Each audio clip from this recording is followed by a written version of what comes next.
Scriabin Fantasie in B minor, opus 28, is a piano piece with symphonic aspirations, with themes like characters in a drama being presented, developed and transformed in an epic display of decisive force. Now we're at the recapitulation and the energy drops down from the climax and we get the return of the first theme. But it's in pianissimo. I mean, the subject is there, but the texture is different, a little bit transformed.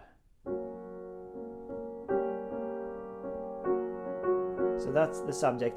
But then we have these running arpeggios in both hands, up and down, creating a really magical atmosphere.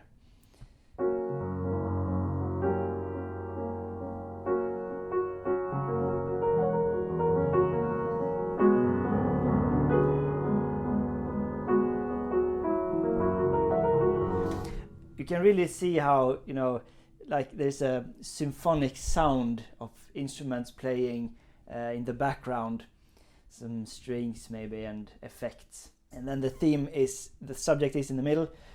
And then in the recapitulation, this section is shorter than it is in the beginning. In the beginning it's like 2 runs of going up. Now it's only 1, and it's like this underlying force is stronger.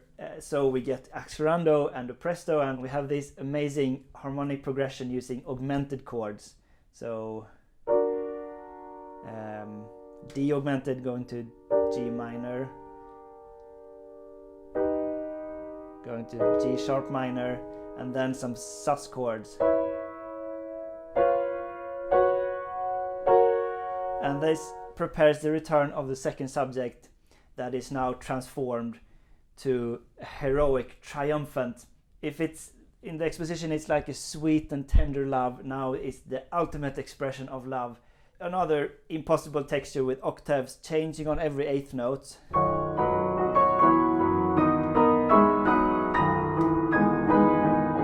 But it's so like a Hollywood scene. So amazing. Plays this. Yeah, and we get the same canon as well.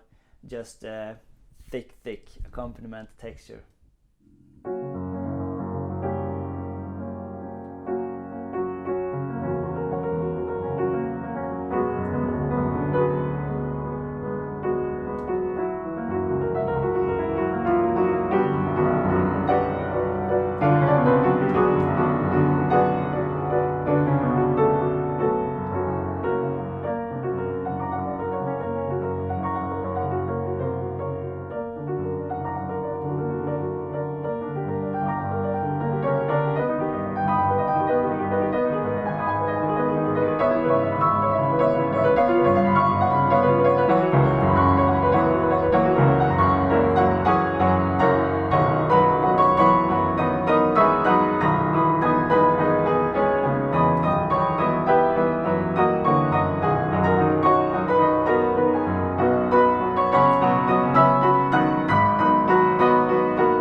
So now when we come here, the second subject follows exposition exactly, but here the dynamic go down more to start over because it's been so big.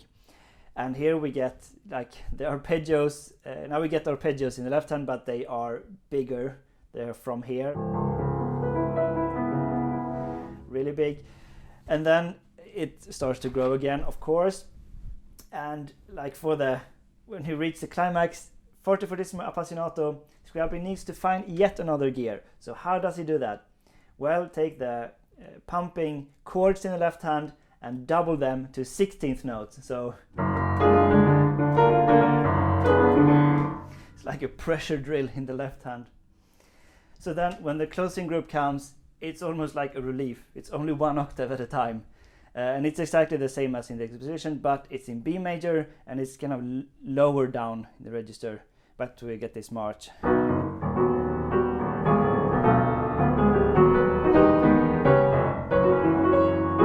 mean, this is like the quintuplet, but it's going up again. The sus chord.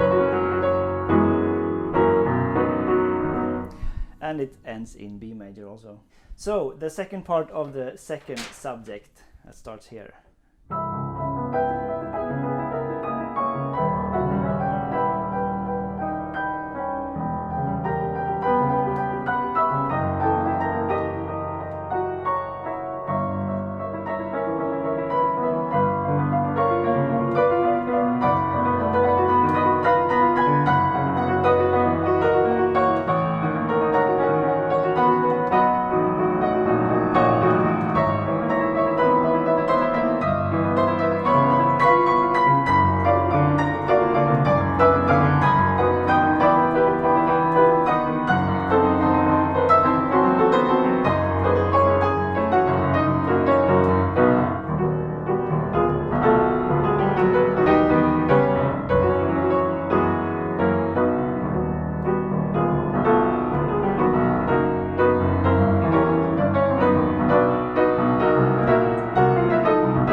So the piece could actually end here. We've gone through all the sonata form sections, but Scriabin has something more in mind, and the musical material keeps on developing a little bit. So from the B major we go to an augmented, turns into C major, an augmented, and we're suddenly thrown into A minor territory. This is like a dominant E7 but augmented to A minor. And here it gets quite dark, the character. It's very low, this dotted rhythm, dotted triplet. And the right hand have the quintuplet.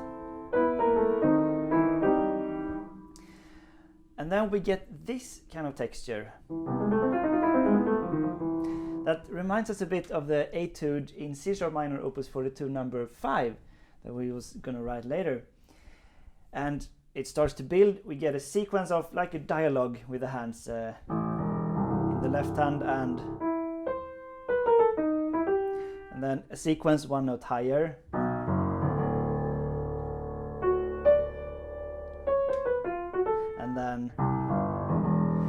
and it's growing and driving towards something, but it's like it doesn't really know where it's going to, and then suddenly there's a twist and a new transformation, and it's like the ground disappears below our feet and we're suddenly flying with the second theme in yet a new character when we get here.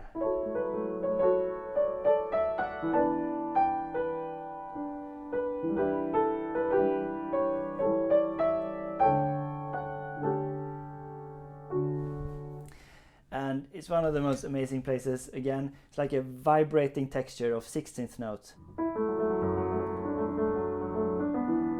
And this comes 3 times in a sequence, 1 note lower. So it's a little bit anxious, but also so forgiving and cleansing in a way. And then it comes 3 times more with the canon as well. So we get now also it starts to grow a little more energy. Left hand starts to jump, and we have 16 notes in the right hand instead, also with the top voice and the low voice.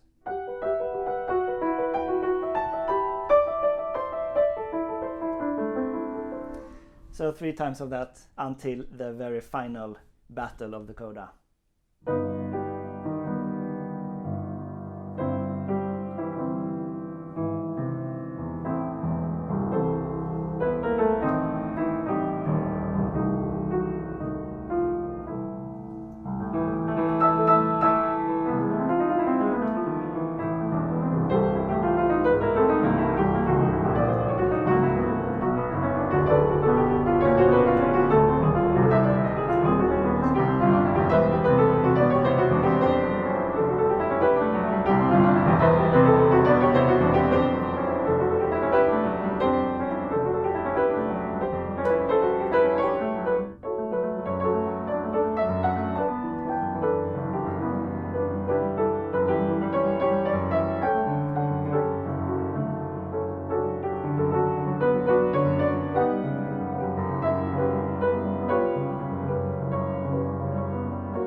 So now we only have 1 page left, and of course Scriabin throws yet another super hard, difficult texture at us. Now we're in Chopin's first etude in C major, this one. But this is harder. This is Chopin, it's 4 notes spanning an octave and a third. Now we have starting here. So, and in both hands. So this C major chord acts as like an imposing force to the B.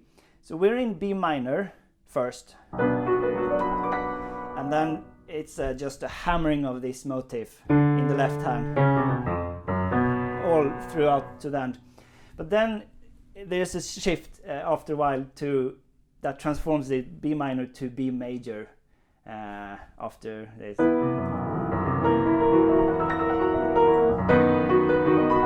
And suddenly it's B major again, but it's still the dark forces here.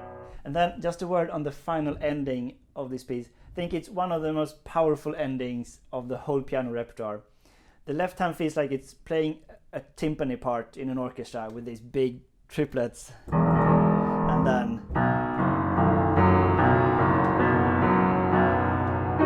it's an ending on the final like a tenor major third, final note of a tenor in an opera, like that. And also we get a return to an echo from the very beginning with the chords of the B minor with a G, and then with a G sharp to those two chords we get, but from the B. So now they're in E minor and C sharp.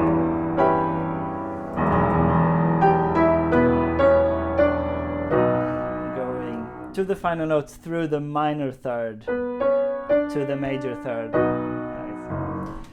Okay, it's a powerful ending for sure.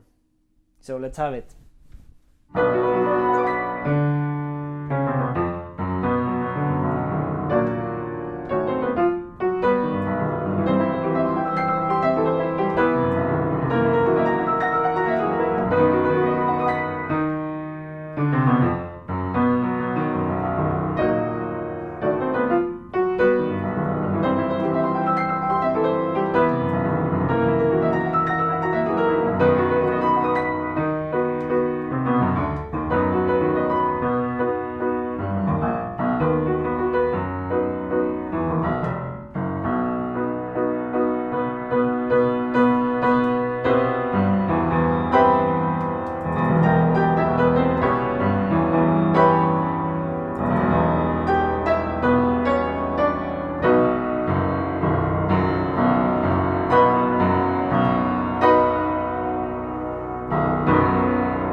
Thanks for watching Sonata Secrets. A special shout out to my Patreon sponsors F. Lemaitre and J. Brady.